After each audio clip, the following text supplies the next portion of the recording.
Bem-vindo à Escola da Vitória.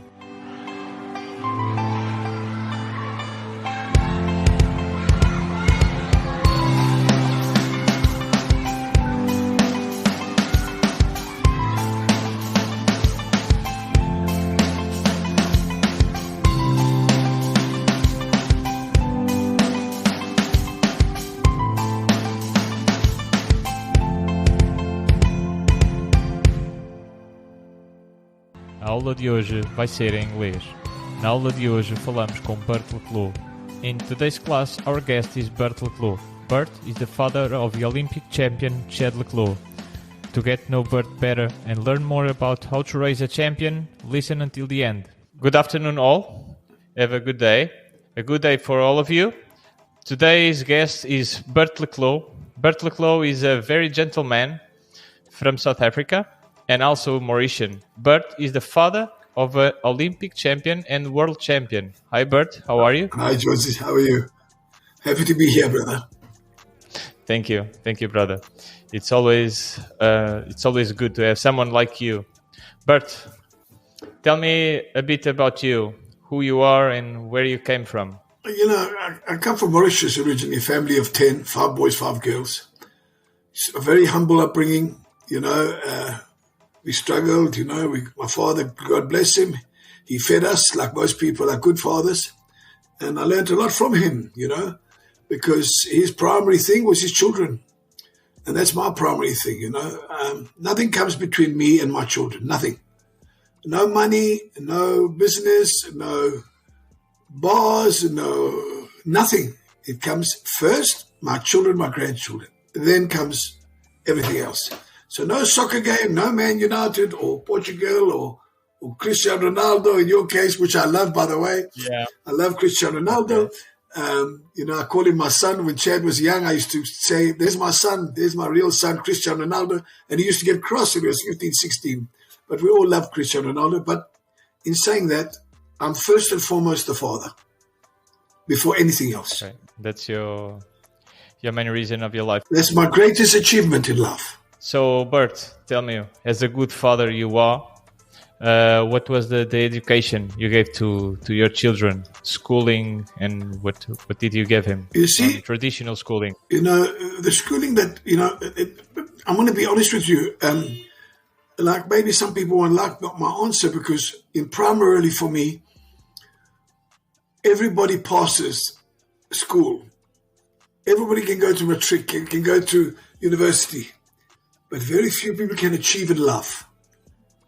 And you know, sometimes, and like I say, you know, I'm going to tell you, I have to tell stories because I never went to university myself. So I have to tell stories of love. And in Chad's case, the reason why you're talking, because I have a champion in Chad, I have 4 champion children, not one, all 4 champions for me. But in this case, he's the Olympic champion, you know, and in his case, in his final year, his matric year, I don't know what you call it overseas, the most important year to go to university, I used to take him out of school Monday, Wednesday, Friday. 11 o'clock, no more school for you. I don't care about exams. You can do exams next year if you fail. Most important, you must go and train. And that was 2010. That was his breakout year. He became the youngest world champion. He was still at school. He beat Olympic champions, world record holders. And I know for a fact, if I had made him not train properly, he would not have achieved this. And we wouldn't be standing here talking now. Do you understand? Yeah, it was more important for him to master his career than the schooling, because if he only concentrated on school, he couldn't achieve what he achieved. So let me put it another way for young parents out there. I look at it, let's say your little son, congratulations, by the way, on your beautiful boy. Thank you. You know, thank you very much. You know, George, let me tell you as a young parent, if your son or your daughter or your whoever, let's say his brain is 90% pass. Yeah. I promise you now, you must not force him to get 90%. I know it sounds terrible, but 85% is good. If he's a 40% pass mark, then you must force him to work hard. Do you understand? Yeah. Life is as you know now, your father, you're going to see how life changes for you, how your priorities change, and how life sometimes gets difficult with kids. So there's plenty of time to do all the hard work. You understand what I'm saying? Like if you're a sportsman, even if you're doing broadcast, it becomes hard. Everything becomes harder. So to force your son to be at his maximum all the time, it's not progressive. Yeah, you need margin for progression. Absolutely.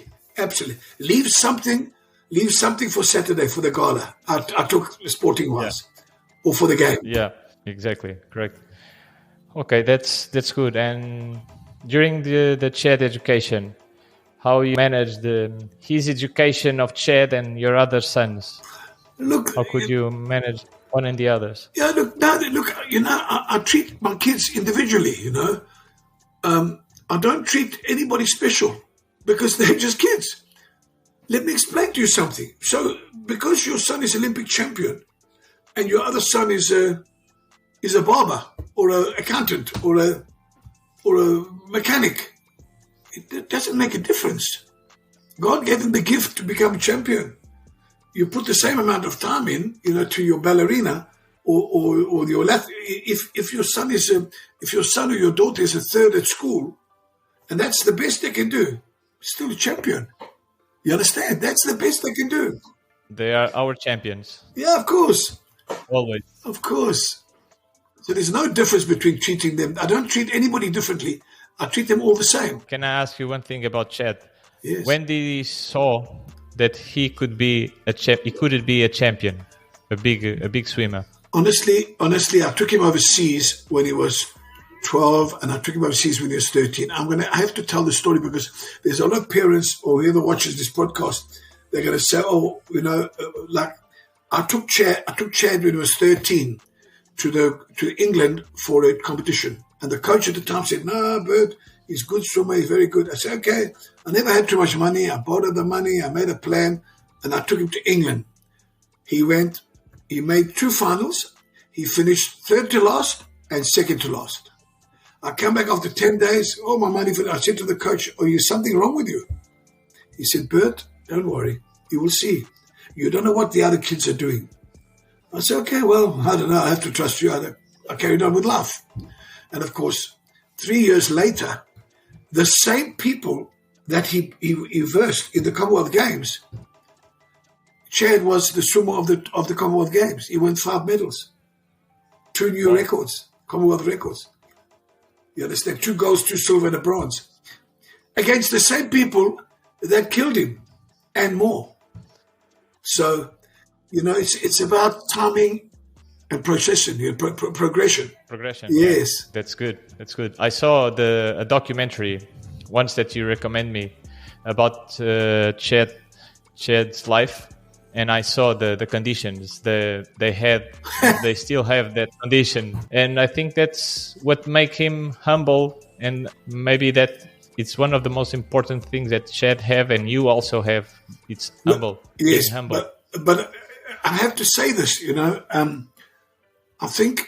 I really think, even if he had been in Portugal, because he's been to training in Portugal, he was training in Portugal during the COVID. If he had facilities like in Portugal, here, my friend, the facilities are for the animals, with respect. It really is terrible facilities, and you get no help from the federations, and it is what it is. It's no good. You know what? Chad became champion, and it's no good to look back and look negatively. But exactly. But it's not a level playing field. It's not level. If you're playing in my backyard and you're playing in Man United, it's not a level playing field. You understand what I'm saying? But anyway, yes. You know what? I try not to figure on the negatives, especially when it comes to federations and equipment and things like that. But it is challenging in Africa. I saw it with my own eyes on that video. And how is to be the father of a world champion and then an Olympic champion?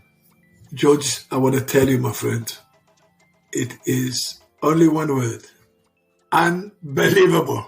I'm telling you. Like when you say, if I ask you now, what's the best day of your life? When your child was born the other day. You understand? And I understand that. Until he becomes an Olympic champion. God bless you if he becomes an Olympic champion. You will say, I don't care when he was born. When was he born? I don't care. It was the day he became Olympic champion. And I never understood it until he became Olympic champion. It's, that will never leave you.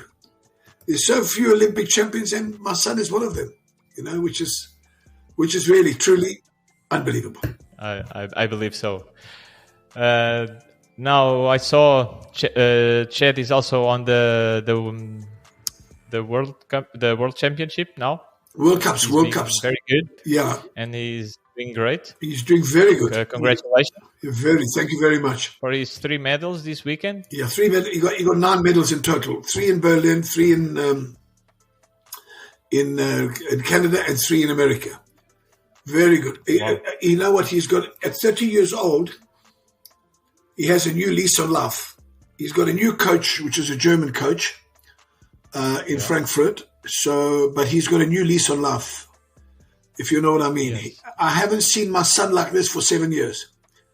Since 2013 or 14, he's now back to how he used to be, wanting to, fire, I follow him, and he's now he puts also almost always he puts Chad 2.0. 2.0, yes. It's a new Chad. Yes, a new Chad, absolutely. And I believe, whoever knows him, well, you know what? Look, he's getting old, but he's going to do some good things still, I think. Yeah. End of the year, there's a World Championship in Australia. So we'll see how that goes, About your family, Bert. I know you and your wife have a few problems, health problems. Yes. And this month, it's the blue month. It's November. And now we have the Movember movement. And you are a winner. Yes. And congratulations for your winning and your victory. Thank you. Yeah, on the cancer and the prostate cancer. And for Jerry on the breast cancer. That was very hard. I must tell you, and I don't say this without being funny. My cancer was like this, little cockroach, compared to my wife. Okay. My wife had cancer twice. And you know what? She did the chemo and the radiation and lost all her hair and put on weight. And it was a terrible, terrible time for me and my family.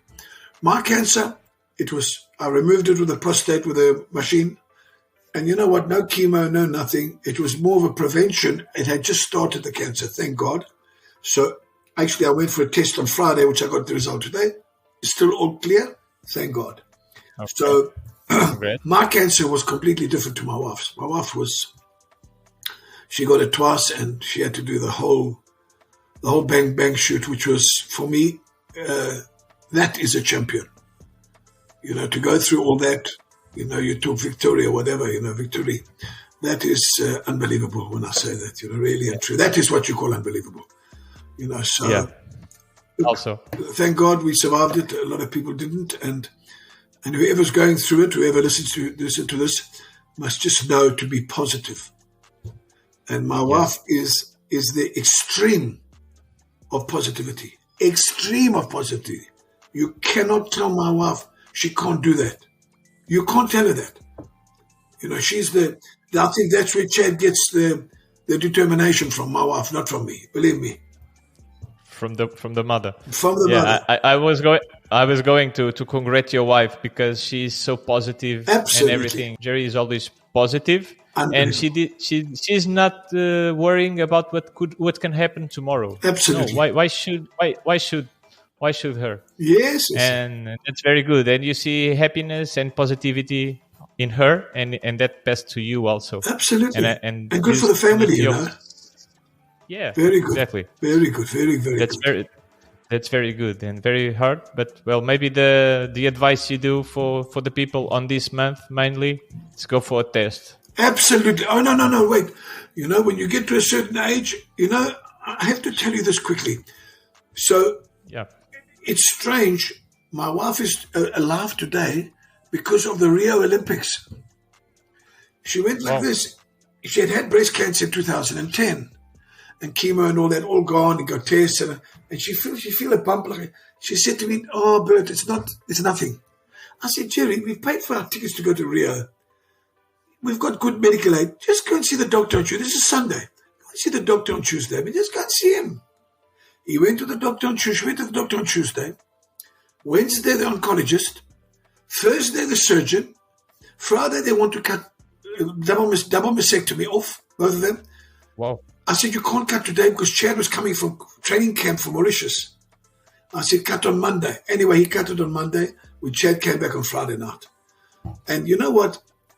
If it wasn't for Rio, and we booked for Rio, we'd have said, "Okay, we'll leave it." It was so fast growing, the cancer, that from the Tuesday to the Monday, it had grown double the size. So she would have been dead in 2 weeks' time. So the message here to everybody, especially male and female, you have problems, go and get it checked out, and hopefully you get the result I got today, all clear. Okay, cost you a few euros, bad luck. You don't want to go get a test and say, "Oh, I waste my money." No, you never waste your money. You're happy. You go for the test to get a negative. You don't go for the test to get positive. No. Oh, I got cancer. Exactly. You know what I mean? So, so waste your money if you want to say, but that's a good way to waste it. Go get tested. And that victory you both had, how was that on your family mood and on your family? Look, I'm going to tell you, it was a very hard time for my children and for us. Like I say again, not for me, not me, but my wife's. My wife's was bad. But thank God, again, I'm going to say, she's come out perfect. She's no problem. She still fights with me. She wants to box with me. Not nice to me, I agree with it, but she's perfect. I saw you have another champion on the way. Can we expect that? Yeah, Jordan. Yeah. Jiu-Jitsu, yeah. So Jordan is a champion. Oh my God, he's more like me because I've got look at the power. No gym. You see, I'm 64. No gym. I'm very very strong. So he's got my power. Chad has got my wife's. He's strong. Of course, he's strong. You can't be weak if you're Olympic champion, but not strong like the younger one. Yeah. The younger one, very strong. Look, I want to send him to America 6 months more to give him a chance. Because if he goes next year for 6 months to training, then he'll go to the World Championship, which is very difficult to win. But I want to see how far he goes. Give him one more chance, to try to become close to World Championship. I don't think he can be champion now, but in the near future. We hope you can get it. Thank you, Joseph. Bert, can I ask you tell us a story? One of the victories you had in your life, a story that you talked with me and marked me a lot. That was the story when you quit smoking. Oh, yeah. So I used to smoke 100 a day. I'm not joking. 100. My voice is still. So Chad was 11 or 12 years old. And this is also for the parents out there. And he came to me. I was a cigarette in my mouth. I was having the big vodka, double vodka and Coke. I was 140 kilos. 140. I'm 110 now. I was 140. And I'm drinking it. I'm in barbecuing, barbecue, the meat of the fire. And he said to me, "Oh, Dad," I was with some friends. He says, "Daddy, please give up smoking. You don't have to buy me a Christmas present." It was November the 22nd. Okay. I said to him, "Okay, my boy." I said, "I don't have to buy you a Christmas present." He says, "No, Dad, promise you. Don't have to buy." I said, "Okay." He used to lift. He talked like this. When he was small. He said, "You don't have to buy me a Christmas present, Dad." I said to him, "Okay." And I said, "Okay, my boy, I won't. I'll give up on Christmas Day. I'll stop smoking." And he turned around and he walked away. "Thanks, Dad. No Christmas present." Something came over me. I said, "You're a man? You're a father? You allow your son?" I called him back. This is genuine. I come back. I said, "Chaddy, listen to me carefully. one day, when you're older, you'll know what I did for you. You must listen to me now. That's what I said to him as a 12 or 11-year-old boy. He said to me, okay, Dad, no, but you're giving up? You don't have one. I took the cigarette like this, and I flicked it in the fire where we were cooking. I had a cigarette full packets all over the house. I said, my boy, I swear to you, to God, on your life, I will never touch cigarette again. I was sick for 2 years. I never touch a cigarette again. I will never touch a cigarette because I swear on my children. So it's something that understood later. Well, later on, I'm reasonably okay because of what he did for me, not what I did for him. At that time, I didn't realize, but, and that goes also for a lesson for other people, for kids, for parents, that, I had a lady the other day tell me about, she's addicted to alcohol, or, she's alcoholic and she's on tablets, and she broke down and she got drunk, and she's got a beautiful son, and I looked at her and I said, my darling, look at that beautiful child. I said, are you crazy? What do you drink? Why you must drink? Look at him and think for him. Don't think for yourself. And she just looked, and I cried with her. And of course, you know what? We all got weaknesses, you see. But like I said, my weakness is not my children. Look who's calling. Chad le Clos. I'm just going to tell him.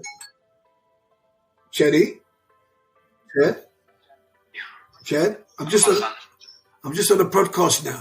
Say hello to everybody. Hello, everybody. Hi. All right. How's it? It's from Portugal, Chad. Congrats. Lovely. Hey, guys. What's up? Okay, thank you very much, Chad. Cheers, John. Cheers, Chaddy. I'll talk to you just now, okay? Bye. Yeah, so sorry. We talk 20 times a day.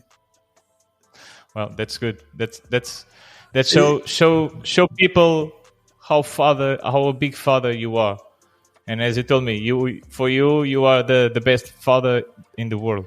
Well, and we can see you are a great father. And congratulations about it. Thank you very much. And you were saying about the smoke, that lady? Yeah, so I tried to explain to her the same thing, and I told the same story, that I gave up smoking. Okay, me, if something happened to my son, I never touched a drink for 6 months, and not touch.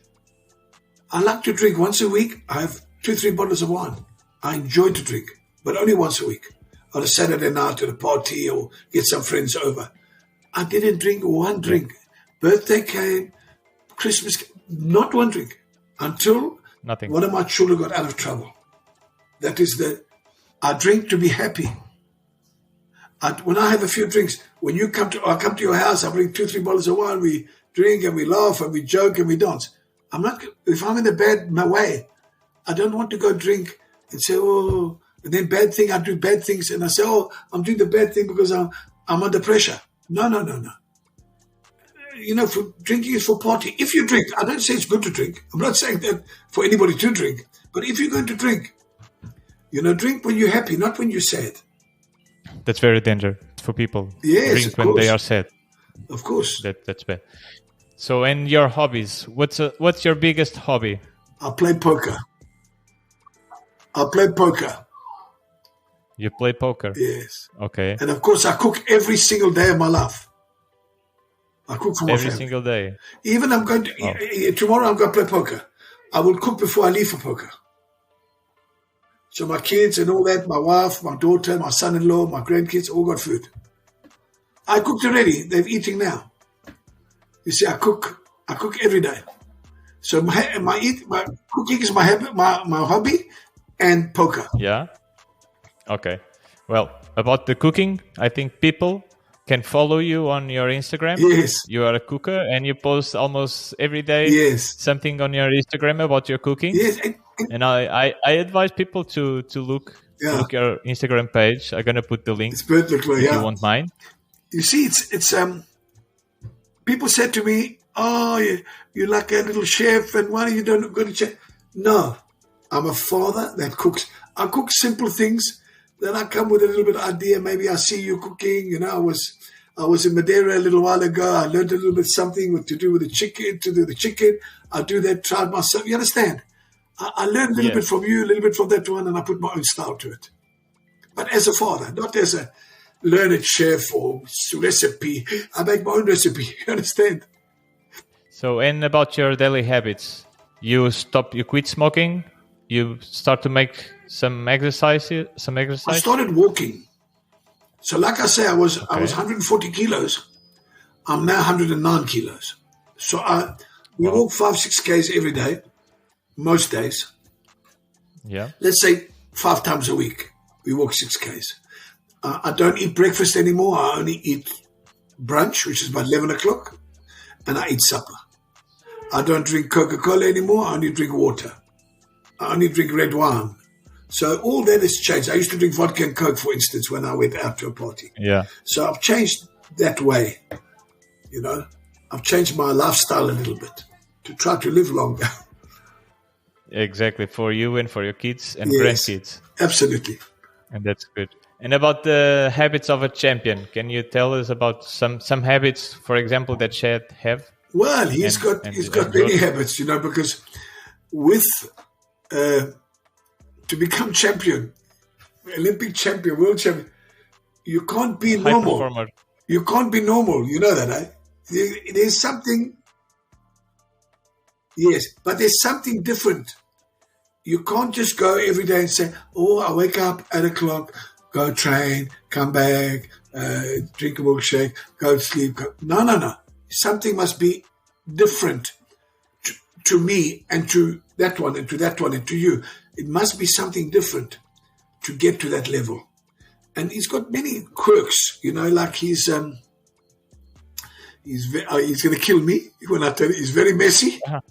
His hands, he washes his hands all the time. He's got to wash his hands. His hands are very clean. There's a few things that he doesn't eat mushrooms, doesn't eat eggs. He doesn't eat eggplant, which is aubergine, because it's called eggplant in English. He doesn't eat anything with egg from when he was small. When I give him the scrambled egg, when you're 9 months old, 1 year old, he used to spit it out. True. He never eat egg. Eggs he doesn't eat. He doesn't eat mushroom. He doesn't eat avocado pear. He doesn't like the custard. He doesn't like.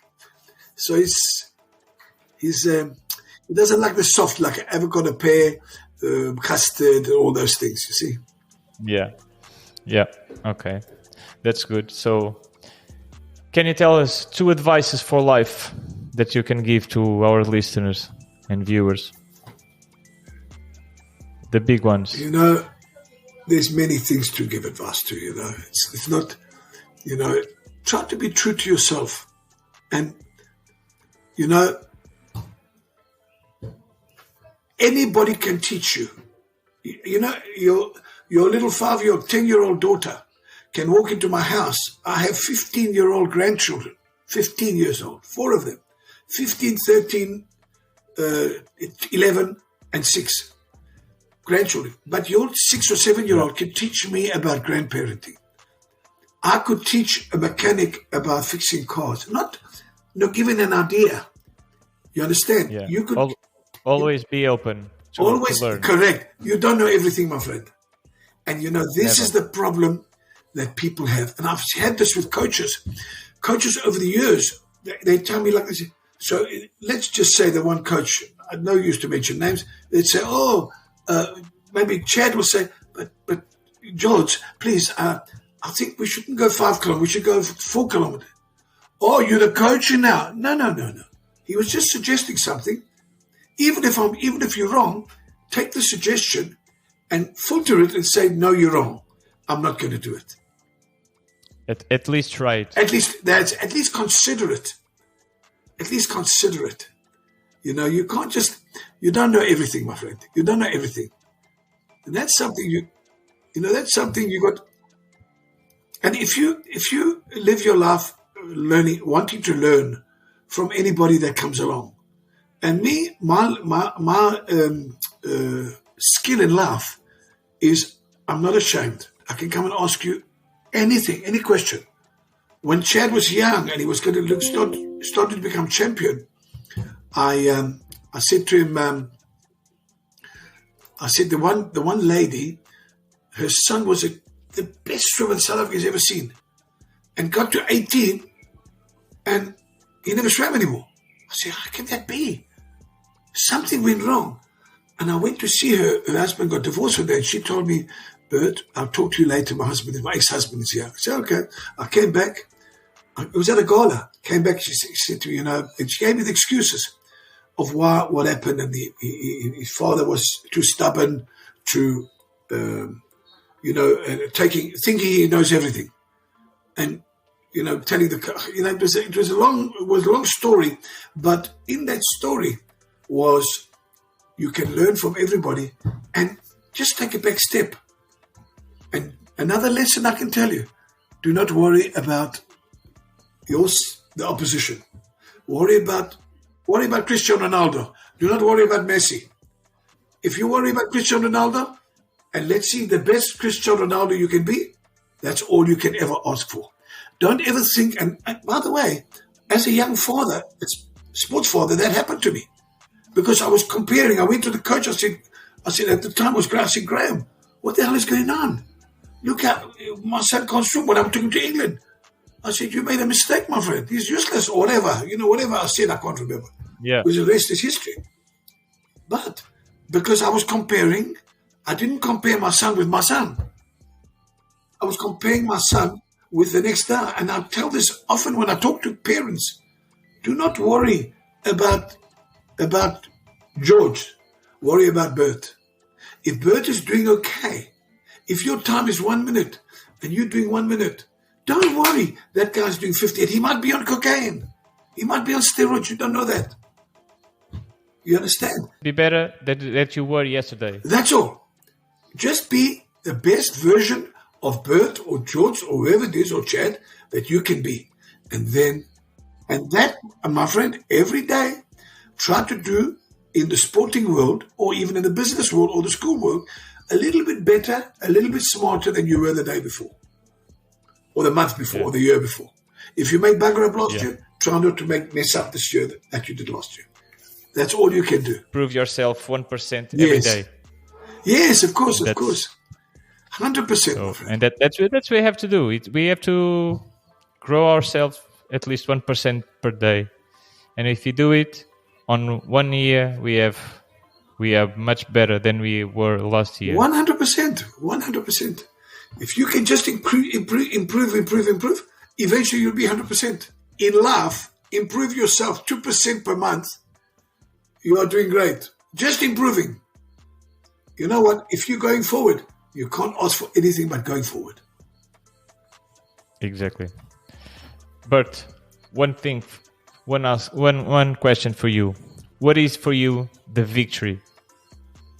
The victory for me. It's a lot easier for me to say what the victory is for me because I'll tell you why. I've had so many victories. Do you understand? I've had so many victories.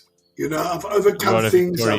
I'm talking about personally. I've stopped smoking. I can give up drinking. I got a little bit of cancer. My wife. But the biggest victory for me, you want me to be the happiest. I don't care about money. I told you again. All my 4 children are happy and my grandchildren are happy and their husbands and wives. You know what I need? I'll tell you what I need. I'll come to Portugal. I need 2 pieces of chicken, 1 bottle of Portuguese wine, 2 glasses, and some fire. Okay. We sit and we talk nonsense, me and you. We cook the piece of chicken and we eat. I need nothing else. And nothing else more. What else you need? That's good. And nothing more. Brother. And then your friends. kids are happy. What you need? That's the hardest thing to achieve. It's easy to achieve. Listen to me. You know why people get depression?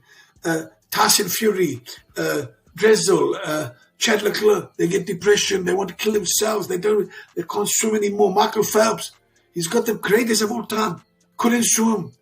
Yeah. He wants to kill himself. Take drugs, smoke cannabis. Drugs can't do nothing. Now, That's what I'm telling you. The hardest thing is to achieve happiness. Happiness, it's a condition. This year, I can teach you. The coach can teach you. Go like this, put like this. You can't clear the Put a smile on your face. Put a smile. Yes. If the smile on your face is you running forth at school, or doing a deal in your job, or doing a podcast, whatever, making a meal, seeing your children happy, that's all that matters. That's all that matters. I'm telling you. I know billionaire people. They're working 20 hours a day, only sleeping 4 hours. Because they start working 6, 7 in the morning, 5 in the morning. They wake up to go to work. They are billionaires. Billionaires. Are they happy? They're not happy, brother. They don't know their children. How you can't eat that money. Even if you live another 10 lives, it's too much money. And you're still doing the work? You're crazy. Are they helping someone to be happy? Absolutely. Yeah. You're not happy like that. Well, no. Well, happiness and victory, that's our goal. Absolutely. Bert, thank you very much. Absolute pleasure. You had enjoyed this experience, and I enjoyed it a lot. I always learn with you. It was a pleasure to meet you. Thank you very much. And good luck to you and your wife. Thank you very much. Thank you, brother. And to you, Jerry, and for the kids. And good luck for Chad on the next competition. Okay? Okay, thank you very much, sir.